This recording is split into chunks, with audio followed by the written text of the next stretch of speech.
2016, hit and miss for a lot of things, but certainly in my case, for movies particularly, we've had absolute belters, we've had absolute garbage, and we've had completely overrated. Yes, I can feel your anger.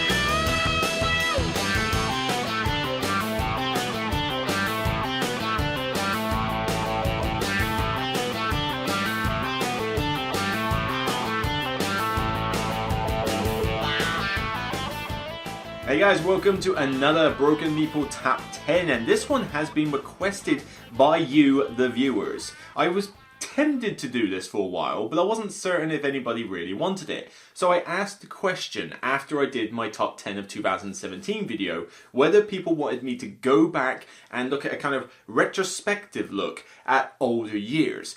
And put it this way, the response was staggering. There was a lot of responses saying, do it, do it, do it. People wanted this to happen. So I'm going one step further than what you asked.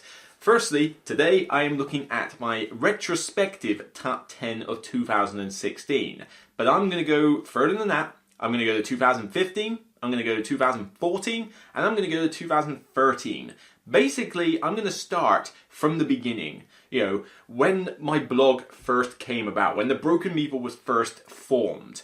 The 2013 was the first top 10 I ever did.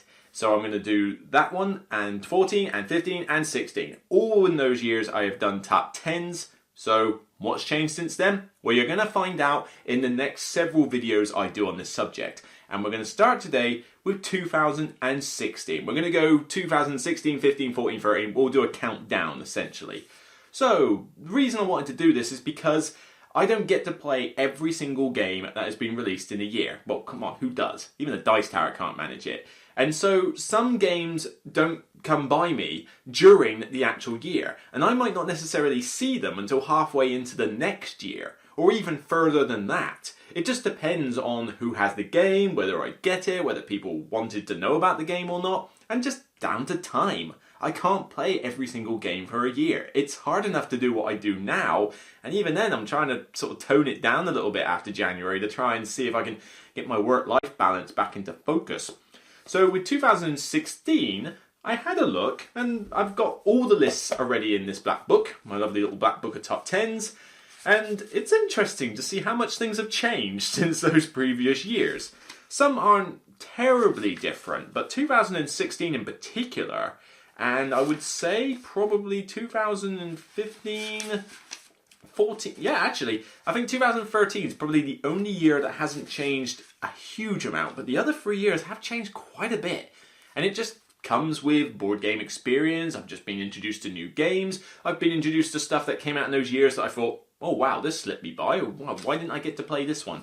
There's all sorts of reasons. So 16 has definitely changed quite a bit, and that's what I'm going through today. I'm going to tell you my top 10 of 2016. I will mention if a game was on last year's, if it was on the previous list, and I'll mention at the end when games have dropped off the list, and some honourable mentions as well. So basically, we're going to find out what's changed in a kind of a year's time, really, with this. So, that's it. Let's get our move on.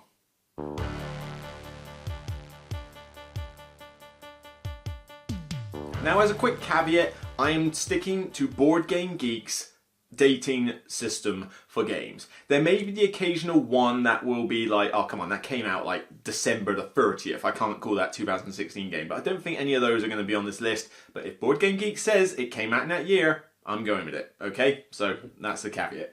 But this one, was one that I've only recently been accustomed to, and that is Flamme Rouge. Flamme Rouge, a cycling racing game. Not one that I expected to go mad for, because, I mean, cycling's not the most entertaining theme in the world, but I do like a good, simple racing game.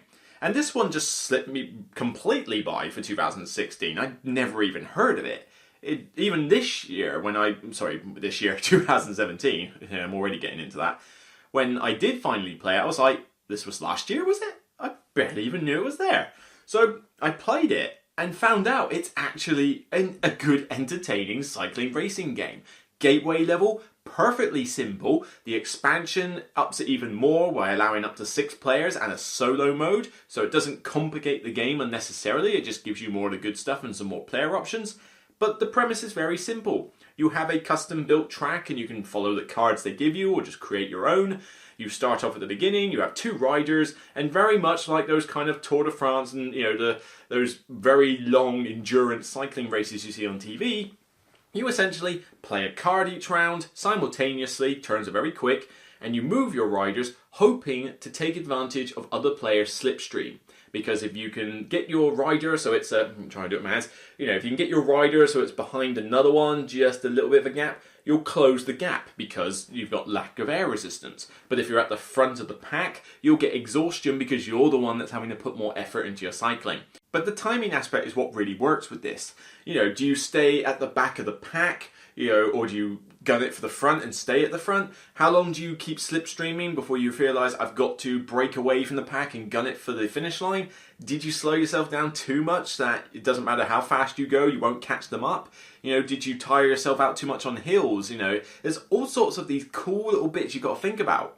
But the gameplay is very simple. Rules can be taught in less than 5 minutes and you're away. And now you can have up to 6 players, you can have computer players, solo players. It's a great racing game. Definitely one that's sitting well in my collection. I enjoy it. Not for everyone. Not everybody's into that whole timing aspect or really cares that much about cycling, but it's won my heart over. So number 10 for 2016, Flamme Rouge.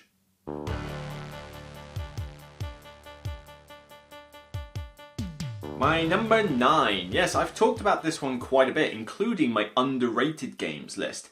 I didn't get a chance to play this one to a great extent during 16, so it didn't feel right to put it on a list, but I got more plays of it at the start of 2017, and I thought, oh yeah, this has definitely got merit. This is probably my, excluding one other, we'll get onto that on another list, but it's definitely one of my favourite bag building games, and that is this jumbo thing right here, which is Automobiles. Automobiles is a bag building racing game. Yeah, so far I'm starting with the racing theme here. But, much like where the other games like Orleans and stuff that people sort of praise about more, this one instead has you racing your cars around a track. And there's multiple tracks now. I've got the racing season expansion for this. Very good expansion. Done a review on it, I think. And basically, you draw the cubes out of this bag, and the cubes represent the different gears of your car, different aspects like the acceleration, the brakes, the steering, handling, that kind of thing, and even the engine, for example. And the idea is that you're balancing out your bag to get round the track and obviously finish first. But do you go for the high gears? Do you go for a particular do you soup up your engine? Do you work more on the handling and the steering? It's really cool how it works, and it takes bag building and gives it a good theme. This is my problem with a lot of the other bag building games that are out there. I mean, I put Orleans on my overrated list because, as well as I think it's okay, it's just tracks. It's just a standard Euro game with barely any theme. Here you at least have the racing aspect. There's more to it than just simply pulling cubes out of bags, and that's what gets me more with this one. With Racing Season, you've now got driver special powers, you've got multiple tracks, whether you've got 2 players or 5 players, you've got a track for it. And even better is the campaign sort of Grand Prix free race mode that you can do with it, which has you do one whole race as normal, but then you get sponsors to help you with other races, and your bag remains the same from race to race, including all the cubes you've bought and all the wear that you've accrued, the waste cubes. So your car might have done well in the first race, but it might be battered to high heaven by the time you start the second one. It's a cool system and allows you to make, get 2 or 3 games of this out of the way, and you could do it in one night even. It doesn't take that long to play as long as you don't come across AP players. So definitely a solid one. I enjoy it. The expansions made it better. Automobiles, a deserved number 9.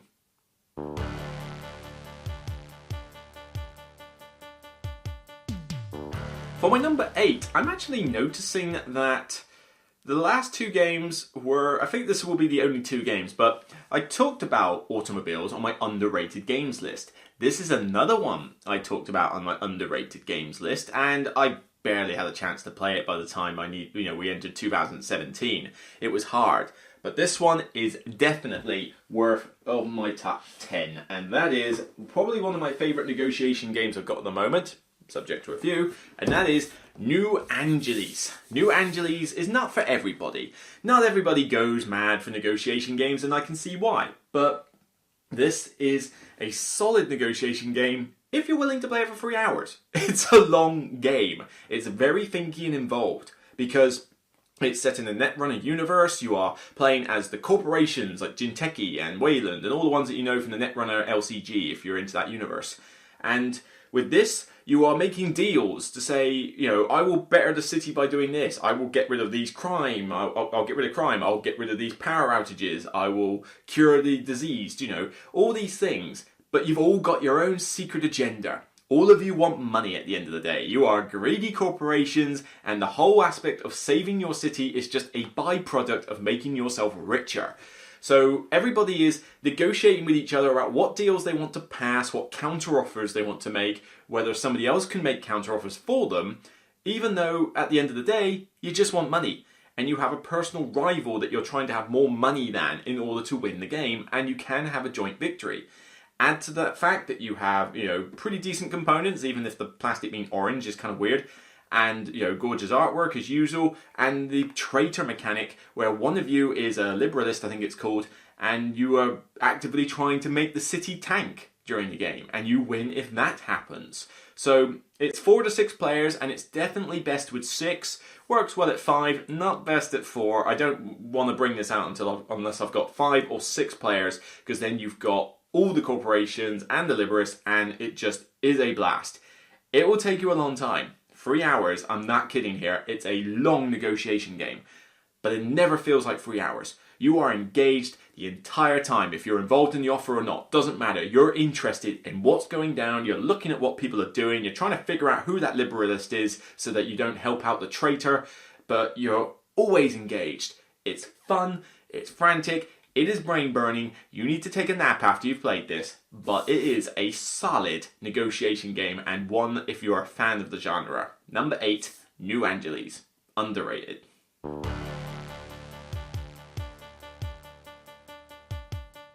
My number 7 is another new entry. I've had 4 new games on this list since my last 2016 list. That is how much, it's changed from new games that I've managed to play. And this one, I have given so much buzz with regards to its rulebook, because its rulebook is fantastic. It allowed me to play this medium weight Euro game in next to no time, whether solo or not. It's brilliant, and that is Manhattan Project Energy Empire.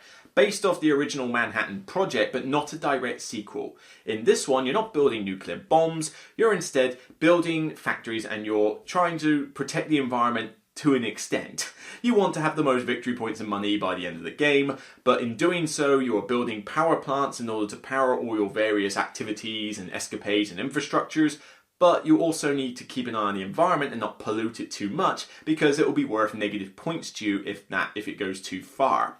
It's a great balancing act between how much you want the pollution to, decimate your landscape and how much you don't. You've got, the UN track that you level up in order to get more points, which everybody can do, and it's kind of a tag race for that. But on top of this, you're building buildings, you're collecting these custom dice to generate power every turn. And the great thing with this is that it's a simple worker placement mechanic of put your workers on. The more workers and power that you put with each thing is more that other people have to spend to go to your spot. So yes, you can sort of block other players, but you've got to put more meeples down in order to do that. People can still go to your spot if they want to. It's not just full out block.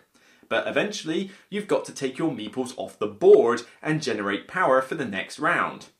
well, I say round, your next round of meeples, because there's no round per se, it's all different timings of when people take their meeples on and off. And I love that, because too many worker placement games are like stringent in round 1, do this, take your guys back, round 2, take your meeples off, do that. You know, it's very linear. This is fluid, very fluid, because green might take their players back, you know, their meeples back now. I might not take them back for another 2 turns, and blue might have to take them on and off constantly because they don't have many meeples, but they have a lot of dice. You know, it's really cool how you've got to look at what it is you need to do versus when you think the best time is to do it. Do I wait for someone to get off my space with their meeples before I say meeples, workers, you know, before I go there? Or do I spend the workers to go there now because I need it now? There's a lot of decisions, there's a lot of paths to victory, and it's very thematic. It scales pretty well from 1 to 5 players. Can take a bit long with 5. I'm not the biggest fan of playing it with 5.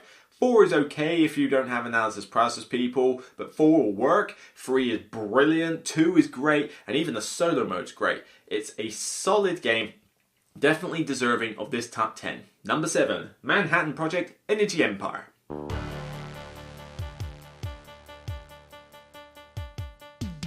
My number 6 is the first game that was on my original list, and it was high on my original list. It has actually come down 4 places since the last time, mainly because it's a bit of a nightmare to get to the table, and that is kind of killing it slightly for me.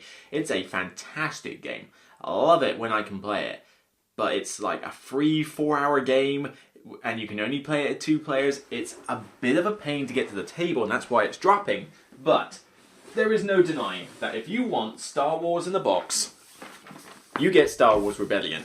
It's a fantastic 2-player game, and the Rise of the Empire expansion improved one of the main problems with the old game, which was the combat mechanism was a bit disjointed before. Now you have the tactic cards, and it works great. On top of that, you can throw in some Rogue One elements if you were a fan of that movie. Yeah, I was alright with it, but it could have been better. But the game itself is solid, it's rich in theme, you've got great miniatures, great artwork, great cards. It's just a great 2-player game that's asymmetrical. You know, one is trying to figure out where the rebel base is and is kind of doing a deduction game, whereas the other one is doing hit and run tactics and survival. It's such a cool thematic experience, and the main reason it has dropped from 2 to 6 is because it's just hard to get to the table. This is a 3 to 4 hour game at the best of times, particularly if you're teaching it. If 2 of you know this game inside and out, you might be able to do it in over 2 hours, but to do it in any less than that, something's iffy. I can't see this being that short a game ever for me. And that's what's hurting it, because I have to teach it a lot, which means it's going to be a long game, and I don't have opportunities where I can play a 2-player game for that length of time because I go to big group game nights. It's hurting it. But when I do get to play it, I love it. It is definitely worthy of this top 10, even if I have to accept that the time length and the accessibility of it does let it down a little bit. So yeah, you know, still solid, still love it, just wish I could play it more often. Star Wars Rebellion, Star Wars in a box, number 6.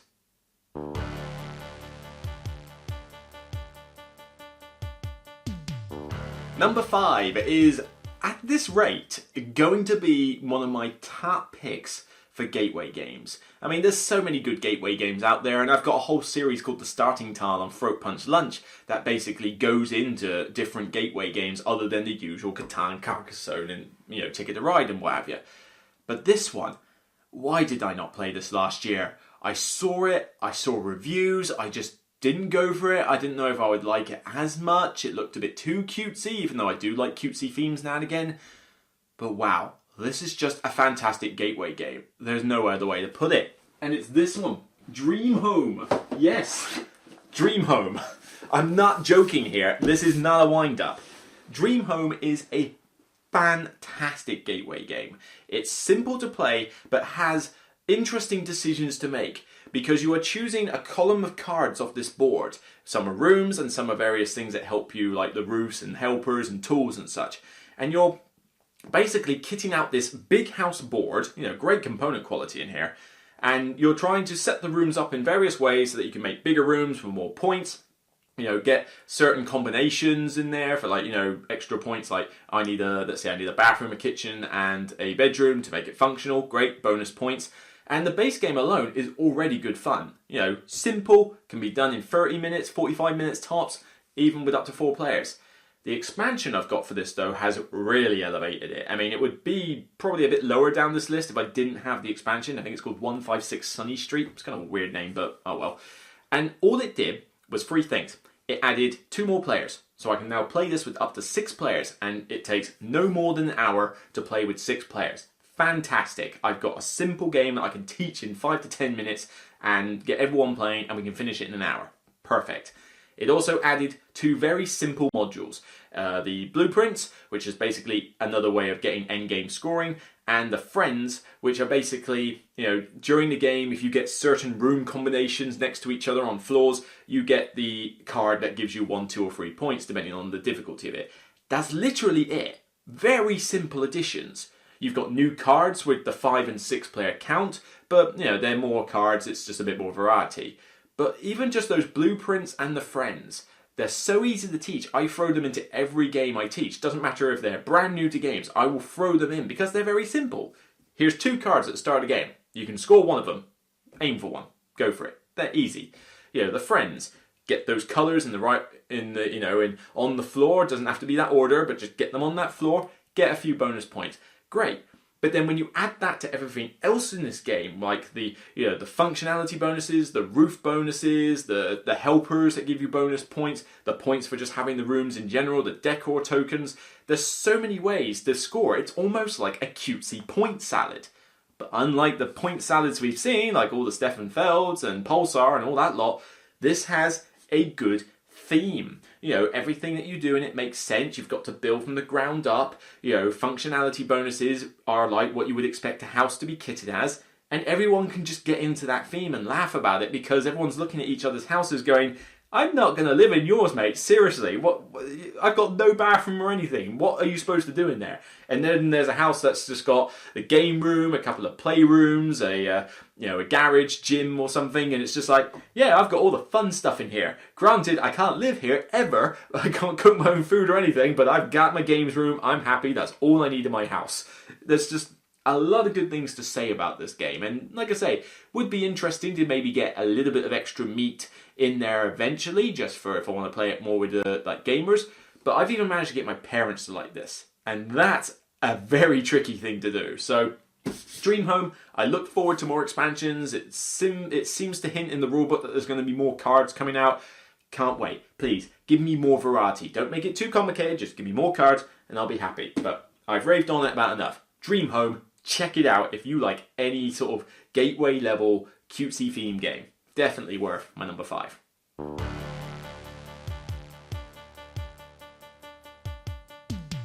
Okay, we're into the top 4, and this is going to be the last new debut. Yeah, a lot of new games have featured into this top 10 of 2016. That's how much it's changed since last time. A lot.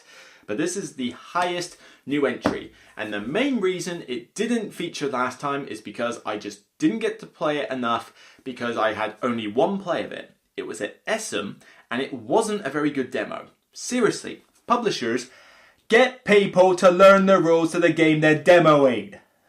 Seriously, infuriates me when people who are there to demo games don't know how to play the games they're there to demo.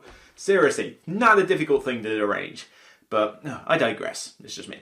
But this one, I played one game of it and I thought, it's okay, but I'm seeing potential, but this hasn't wowed me yet. We had to mess around with rules, we couldn't finish the game. It was a good demo, but I needed more.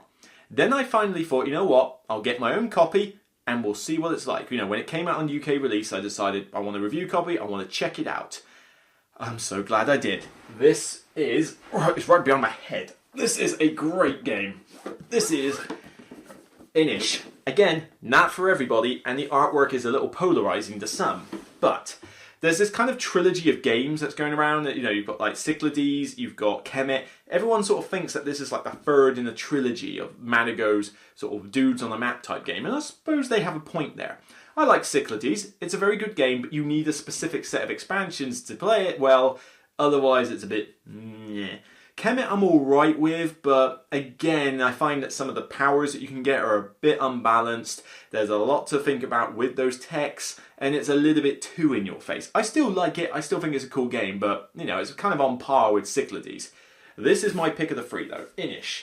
You have a mixture of dudes on the map with drafting. You draft these great looking, you know, big tarot-sized cards with special abilities that you do on your turn. You'll have a phase where you draft the cards and then you play the cards in order to trigger actions on the map, to move guys around, populate with more clansmen, to fight other players, and bring out more of the map. And the map tiles look gorgeous. It's kind of weird, they all look like sort of mini shurikens. It looks like if you threw it hard enough, you literally would take someone's head off, or at least embed in their neck.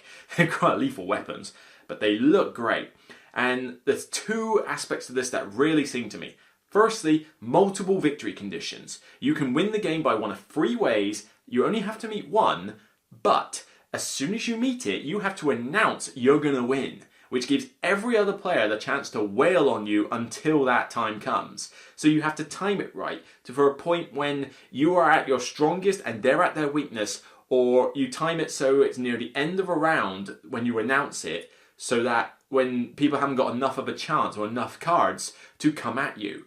You've got different cards that you draw from a separate deck, which are like more powerful ones, you know, so they're all unique. Lots of different things can happen.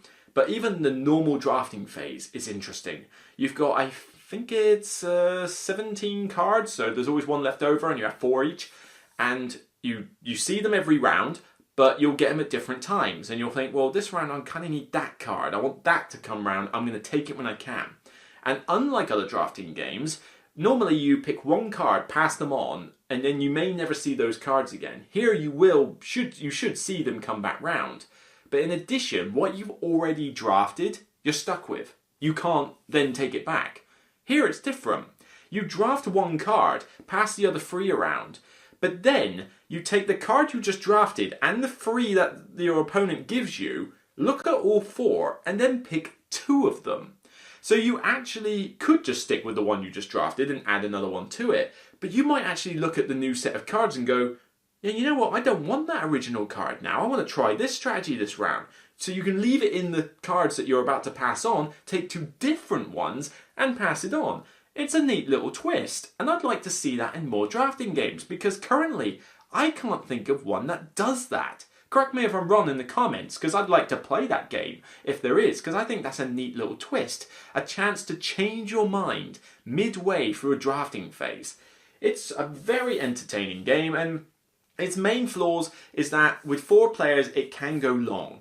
You know, it says 60 minutes on the box. Yeah, with 2 players maybe, but with 4 players you're looking at a good 2-hour experience here. It's a lengthy game. And woe betide if you play this with anybody with analysis paralysis tendencies, because they will sit there in the drafting phase and you will just want to rip the cards out of their hand and get a move on because they're taking so long to choose between 2 to 3 cards. It happens to all of us, but yeah, avoid the analysis paralysis players with this. Certainly you want to play it a couple of times to get used to the tactics and strategy, because it may not become apparent to you in your first game. This definitely rewards multiple players, but yeah, I've been liking it. It's not my favourite style of artwork, but I can't deny it's good artwork. It took talent to make this, and they do look very colourful in the cards, and the map tiles look gorgeous. So this is solid, and I hear there's an expansion coming out later this year for it, so hopefully that'll be the case. Just give me more cards, more map tiles, more variety. Don't add too many extra mechanics, I just want more of the good stuff. Inish, highest debut for the Retrospective 2016 list at number 4.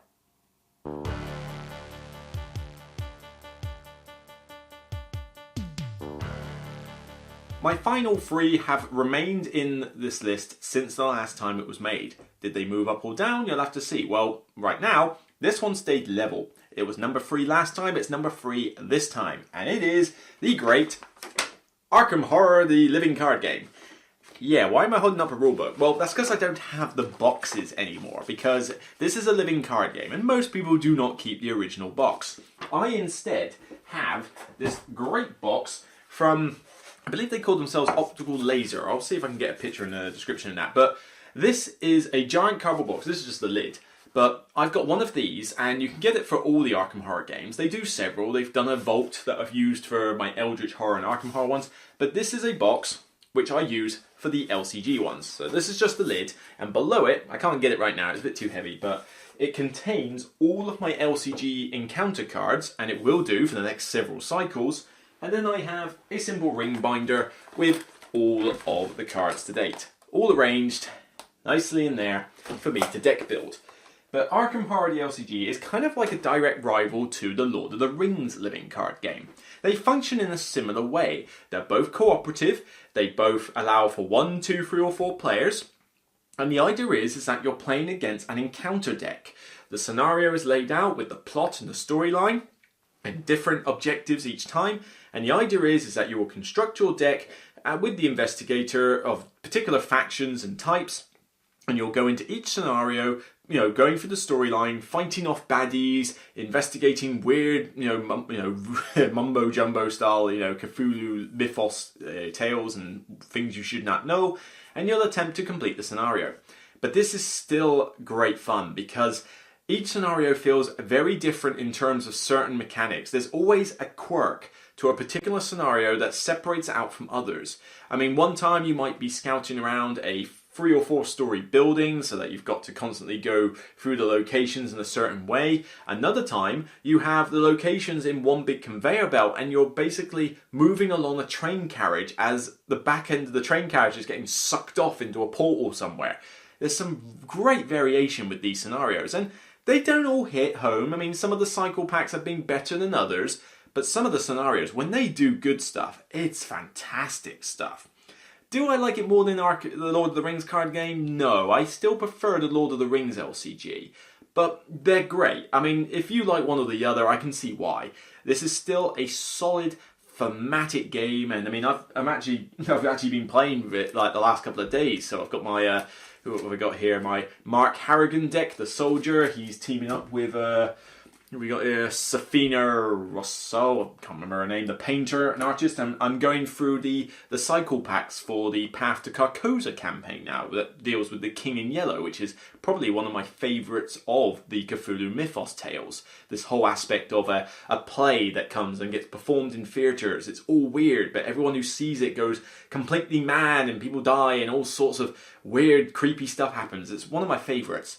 And so far, enjoying that as well. The Dunwich Legacy was a great cycle, enjoyed that one, even if it did get a little bit fiddly at the end. And it's just solid, thematic. If you want a story-driven style LCG, this is definitely one of the ones you should be considering. Unless you're not a fan of the Cthulhu Mythos, in which case maybe you can skip it. But it's definitely a solid one, very thematic. Very, not too difficult to get going. You just might need a rules reference from time to time. But it's even easier to construct your deck because it levels up as you go through the campaign. So you buy extra cards with more experience points. But most games require you to build like a 50 card deck. And that's quite tricky to think of 50 to 60 cards to make a deck with. Here, decks are usually around only 30 cards. And you can only have 2 copies max of a particular card. So suddenly, it's a lot easier to construct a deck in this one, I find, than other LCGs. So if you're one of the people like me, for example, who doesn't get a giant kick out of constructing decks, it's an easier time to do it here. And of course, like me, you could just do what a lot of other people do and go on to, you've got, I think it's called Arkham.db, and for Lord of the Rings you've got Rings.db, and I think Android Netrunner and all the other LCGs do a similar thing. They've got like a website that has people submitting their deck list to. You don't want to make your own deck? Then do what I do. Go online, find someone credible who's done a decent looking deck of your favourite character, take their idea, tweak maybe 1 or 2 things to your personal preference, and there you go. It's not a bad thing. At the end of the day, I want to get through the campaign and enjoy the story. And I do with this one. Arkham Horror LCG, solid number 3, and it stayed there. Great game.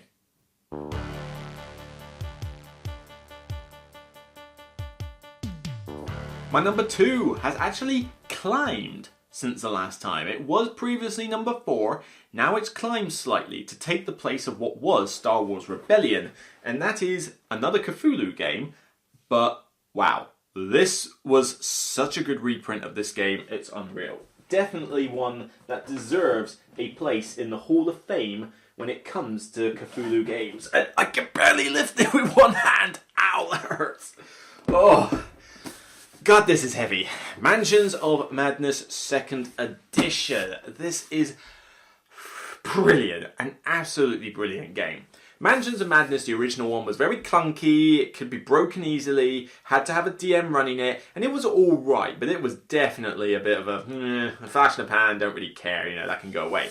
So when this one came out and said it was going to be app-driven, I was sold, because I'm always about getting apps into games, and this is possibly... We got XCOM, we got a few others, I think, and First Martians, no, I think this is the best app integration we've had for a board game to date. Absolutely perfect. It handles a lot of the bookkeeping, it handles the combat, it drives the story, it provides musical ambience, it even provides narrative descriptions of what you do in combat. So when you say, I'll attack this monster with a bladed weapon, it tells you that you slide in under its feet and try and carve its leg out as you go through or something. It gives you something that you could pitch in your head as a cinematic moment. The map tiles, are laid out on the screen and you're laying it out in front of you with miniatures. And yeah, the miniatures could have been a bit better, not just in terms of quality, but also just not have those fiddly bases that you put the stats in. That was a bit of a misstep, but oh well, big deal. But this is heavy because I've got everything for it. I have the ones that upgraded it from 1st to 2nd edition, those scenarios. I've got the expansions Beyond the Threshold and Streets of Arkham. I did a review on that recently. And I'm going to continue getting stuff for it because it's just so much fun. It's heavy, but I mean, most of the weight is just the map tiles. I think half of this box is just map tiles. And in fact, yeah, funny enough, it's so much content because I have 2 boxes. I can't physically fit it all in one box anymore. So this contains all the map tiles and all the miniatures, and this contains the cards and the scenarios and rulebook sheets. There's so much content. You've got DLC that you can get on the app itself, so you can download, a few quid, buy another scenario. The scenarios all feel very different. They're thematic. They're atmospheric. It's just fantastic. This was a top 10 in my top 100, and deservedly so. And I mostly, if not always, only play it solo. I've tried this with 4 or 5 players, but it really doesn't work. It takes far too long with too many players deciding what they want to do. Now 3, maybe I could do if you knew what you were doing. 2, it actually works quite well. 2 players can have good fun with this, but personally, I'm happy just to sit in this solo, enjoy a good atmospheric horror game with 3 investigators that I control. And yeah, you definitely want 3. Little top tip for you, if you play this with only 2 investigators, you're kind of unbalancing some of the scenarios to just completely hose you down. You want to control 3, if not 4, at a time to get the most balanced solo experience. But yeah, I digress. Love it. Fantastic. It was number 4 last time. It's number 2 this time. It has gone up in my appreciation levels. Just love this game. This is hands down the best Cthulhu game, I think, to date.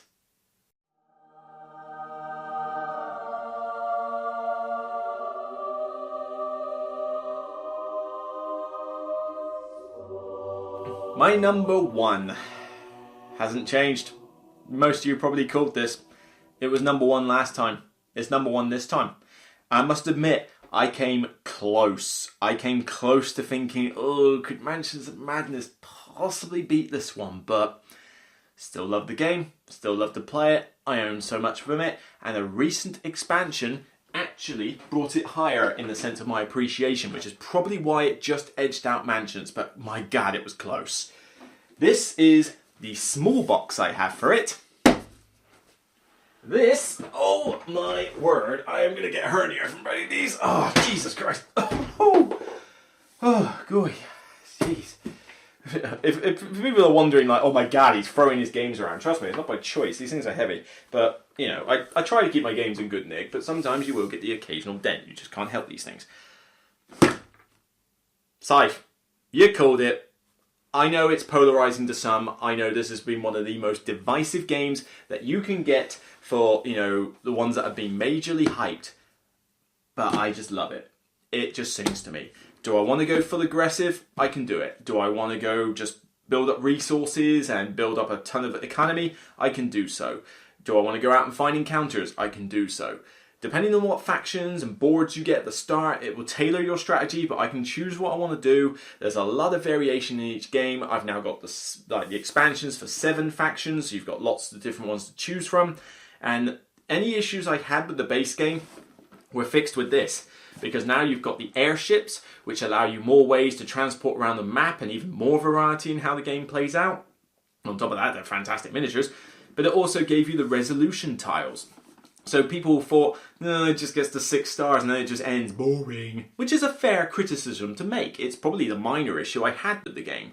But now, the resolution tiles give a different ending every single game. Will it end in 20 turns flat? Will it end after the 5th star and then after a short explosion from the factory? Will it be a King of the Hill style experience? You know, there's lots of different ways the game can end now, and now you have variable endgame conditions on top of all your variable starting positions and starting resources and that. It's a solid game, wonderfully produced. I love the minis, I love the realistic resources. Granted, this is a Kickstarter edition, so it does have all the fancy upgrades. I would still happily play this game if it was just the retail version, because it's still that solid of a game. And I just get a kick out of it. It's one that is supremely heavy. It's got a custom insert and everything. Annoyingly, I have to keep some stuff in this box because unfortunately I wasn't intelligent enough to go buy the legendary box when it came out that supposedly holds this and this with the insert and the next expansion coming along, which by the way sounds amazing. A legacy style campaign for life. Oh yes, love it.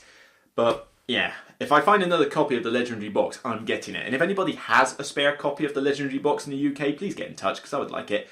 But yeah, I still love Scythe. It's not for everyone, and I can see why some people wouldn't like it. Not everybody went mad on the hype for this, and to be fair, I didn't sign up to the hype for this. I don't think it deserved all that hype it got, because it got a sick amount of hype. You know, hype destroys games, in my opinion. Or certainly in my opinion of some of them. And you know, but it's still, from my mind, a solid game that I just love to play. Again, another top 10 in my, top 10 list in my top 100. You know what I mean? It was in my top 10. But yeah, love it to bits. Such a fantastic game. Not for everyone. Perfectly understand that. If you don't like it, that's totally fine. I can see why. You know, some of the criticisms that some people have made are kind of valid. You know, I may not necessarily agree with them as such, but I can see, yeah, I mean, from where you're coming from, I see why you don't like it. But I love it to bits. I'm going to keep this for a long time. Love it. Love the expansions. Can't wait for the new one. It was number 1 last time. It is number 1 this time. So that is the Retrospective Top 10 of 2016.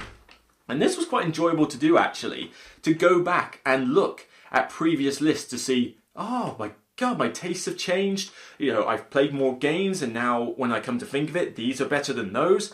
And there's multiple reasons why games have gone up and down on the list. So this was a really enjoyable list to do, and I'm glad that you, the viewers, wanted me to do this because, you know, I got a kick out of doing it, and I can't wait to get stuck into 2015 and 14 and 13 for you guys, because for the most part, they've changed quite dramatically as well from when I originally did those top 10s, and it's going to be interesting to talk about what it is that changed. So I just want to end with this a little bit quickly by mentioning the last list I did. In order from 1 to 10, I'll go down. Scythe, number 1. Yeah, that was an easy one. Star Wars Rebellion, number 2, so it's dropped a bit. Free Arkham Horror LCG stayed where it is. Now here's where things change a bit. Mansions of Madness 2nd edition was number 4. That rose 2 places, as you're aware. Now it really gets different. Quadropolis was my number 5. Dropped off the list, but it was still a top 100 game for me. It's a great city building gateway game. Where have I got it actually? Where is Quadropolis? Oh yeah, down there. It's a solid game. Still enjoy it, but literally this would probably be like I suppose an 11 or 12. You know, there's just a lot of really good games that are just slightly better than Quadropolis. There's no major reason it's fallen off the list. It's just there was actually more good games in 2016 than I might have given original credit for. Where were we? 5 was Quadropolis, 6 was Imhotep. Yes, Imhotep, still on my shelf. Still enjoy it. Wasn't on my top 100. It's starting to drift a bit because of its dry theme and that. But it's a solid gateway game. Very cutthroat, in your face. But it's a neat design. It's got good variability. And even if it has dropped for me a little bit, I still really enjoy it. Preferably with 2 to 3 players, but works okay at 4. A very solid game. You know, there's not much bad I can say about it. It's just more better games I've played for 2016, really, again. Number 7, yeah, this one has dropped a bit for me, even though it's still in my legendary vault above me, the giant case. And that is Legendary Encounters Firefly. I love the Firefly universe. I think the series is one of the best TV series I've ever watched. As a game, it's drifted a bit. It probably would maybe make my top 15, but I'm not sure, because it's fun. The mechanics of it are fine, but there's only so much variation, even when you're playing the different episodes. And one big polarizing factor about it is just the artwork is so horrible. It really is. The artwork is just dire. So dire. You know, I don't know why they greenlit some of that artwork. It's just so bad. There's like a couple of good pieces in it, but other than that, it's hard to bring out a game when it looks that bad. And that's why it's fallen off the list for, you know, starters. But it's drifting a bit for me. Certainly, I much prefer to play Marvel Legendary, I much prefer to play Alien Legendary, definitely, and even the Predator Legendary. So Firefly has just kind of fallen by the wayside for me. Let's see, what do we have? Number 8 was Feast for Odin. Yeah, this one's starting to drop off. It might fall off my top 100 because it was only sort of barely on there beforehand. And this was basically Viking Tetris. You know, the theme is kind of there, but it's a bit of a disconnect to have to, oh, if I put my bread horizontally, it feeds more people than if I put it vertically. What? And okay, you've gone out and done these actions, and why am I putting coins and armaments and that in Tetris style like shapes and that? Thematically, it's a bit of a disconnect, even though there is some of it there. It's not completely dry and abstract. But this one is starting to fall a bit, not because I don't enjoy it. I still think it's an enjoyable game, but it's such a bugbear to learn and teach this thing. You've got 40 to 60 different action spaces and things that you can do, which great. Great variety of options. Now teach the thing. It's ridiculous. You've got new people. I dread playing this with anybody who doesn't know the game, because you've got to teach all of those spaces, and it's just overwhelming as all get out. And the fact that I haven't played it for a little while is going to be a problem, because now I'm going to have to relearn it myself, and that means I've got to learn all those spaces again. It's a fun game, and I do like it, but out of those sort of Uri Rosenberg style games, it's falling down rapidly, just because it's just such a bugbear to get to the table and learn and teach. It's fun, but it's convoluted. It's very convoluted. So, you know, solid, but would possibly make a top 15, maybe 15 odd or something. But yeah, it's that whole thing of being difficult to learn and teach is what's bringing it down a bit. The game itself is sound and very enjoyable though. Number 9 last time was Not Alone. Can I see Not Alone? I'm not entirely sure. Where's Not Alone gone?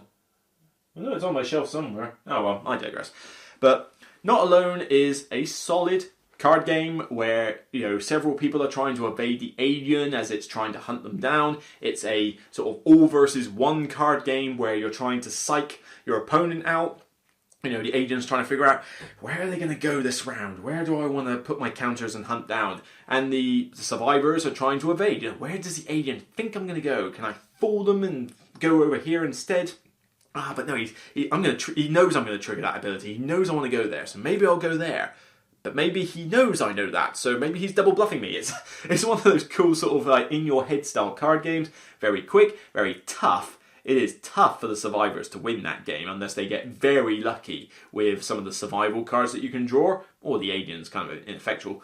But, you know, it's a decent, solid game, and literally the only reason it's not on the list is because some better games have come out, and it was number 9 last year, so there's only so much leeway room. But yeah, top 15 game for me, I think. Not Alone is a solid one, and I'm looking forward to getting some of the expansions to it, because unfortunately I'm still waiting for them to get released. I think I missed out on them at conventions, or they weren't on sale yet, I don't know, but certainly in the UK I have not seen head or tail of the Not Alone expansions yet, and I want them.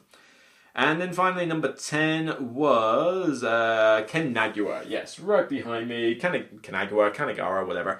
And it's a solid gateway game. Still have it. Still love teaching it. Has a few thinky aspects that do throw off some new players. So it's not the very first thing I teach a lot of people, but it is still gateway level. I think it's still gateway for many people. It's such beautiful artwork, very simple, like push-a-luck style gameplay, multiple ways to score. It's just one of those zen, charming games that just makes you go, it's like Takinoko and Tokaido. It's in that kind of zen feel. In fact, this must have been on my top 10 zen games. It must have been. Go watch that top 10 actually, because I don't think that's getting as much love as the other ones. But it's an interesting list. And so it's a solid game. It's just, like I say, it was number 10 last year, so all I needed was one extra game that was better than it to push it off the list. That's pretty much the deal, just more better games. Would it be a top 15? Yeah, probably. I think it would make the top 15. It's a solid game and I really enjoy to bring it out as a light touch for starting an evening or bridging a gap or just ending an evening on a light note. So yeah, it's a solid game. So yeah, that's it really. I mean, there's certainly a lot of others I considered. Vinyos 2016 almost made the list. Mystic Veil was another contender. Let's see. I wrote that down twice for some reason. Hive Mind was another consideration, the party game. And other than that, I think that's it. I think I've mentioned all the others. So I'm going to wrap this one up because the lights are starting to go out on some of these. The batteries really don't last long. And I've been recording a lot of videos today. So it's getting a little bit dark. So I'm going to end this one on a high note. 2016, better games came out than I originally gave it credit for because it's just a testament to how much the list changed. There were more good games than I originally thought. So fair enough to 2016. I think the 2016 was a better year than 2017 for me game-wise. And you'll see when I do the other list that there's going to be some pretty big changes there as well. I'm looking forward to talking about some great games when it comes to the 2015 list. Until then, take care, and regardless of what games you like, they're still only games. So I'll see you on the next top 10. Thank you guys for suggesting this idea to me. Hope you enjoyed it, and I hope you'll enjoy the next 3 in this retrospective series. Take care, everyone.